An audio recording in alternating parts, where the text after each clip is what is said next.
जब दरियाए नील खुश्क हुआ और लोग प्यास और कहत की वजह से मरने लगे तो फिर अल्लाह ने कैसे हजरत उमर फारूक के ईमान से एक ऐसा मौजज़ा दिखाया कि दरिया नील उनके हुक्म का ताबे हो गया।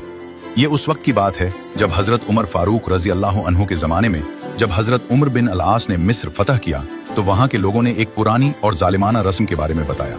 उन्होंने कहा, ए अमीर, हमारा ये दरियाए नील हर साल एक दफ़ा उस वक्त तक नहीं बहता जब तक हम उसके लिए कुर्बानी न दी। उन्होंने बताया कि हम हर साल एक खूबसूरत कमारी लड़की को चुनते हैं, उसे अच्छे कपड़े और जेवरात पहनाते हैं और फिर जिंदा दरिया में फेंक देते हैं ताकि दरिया में पानी आए और खेत सैराब हो।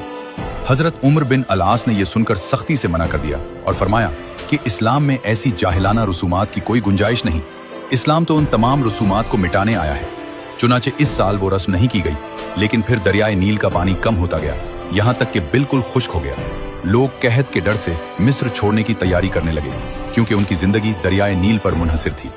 हजरत उमर बिन अल-आस ने सारी सूरत हाल लिखकर अमीरुल मोमिनीन हजरत उमर फारूक रजी अल्लाह अन्हु को मदीना खत भेजा और मशवरा मांगा।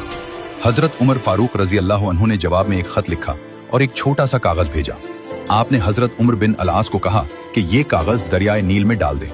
इस कागज पर हजरत उमर ने अल्लाह का नाम लेकर दरियाए नील को मुखातिब करते हुए लिखा, अगर तू अपनी मर्जी से बहता है तो मत बह, लेकिन अगर तू अल्लाह वाहिद कहार के हुक्म से बहता है तो मैं अल्लाह से दुआ करता हूँ कि वो तुझे जारी कर दे।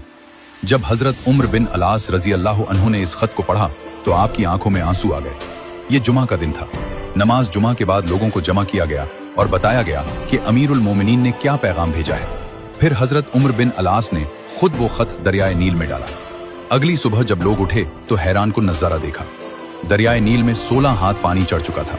एक ही रात में दरिया लबरेज हो गया। पानी किनारों से टकरा रहा था और जमीनें सैराब हो रही थी और इस मोजज़े से मिस्र के बहुत से लोगों ने इस्लाम कबूल कर लिया।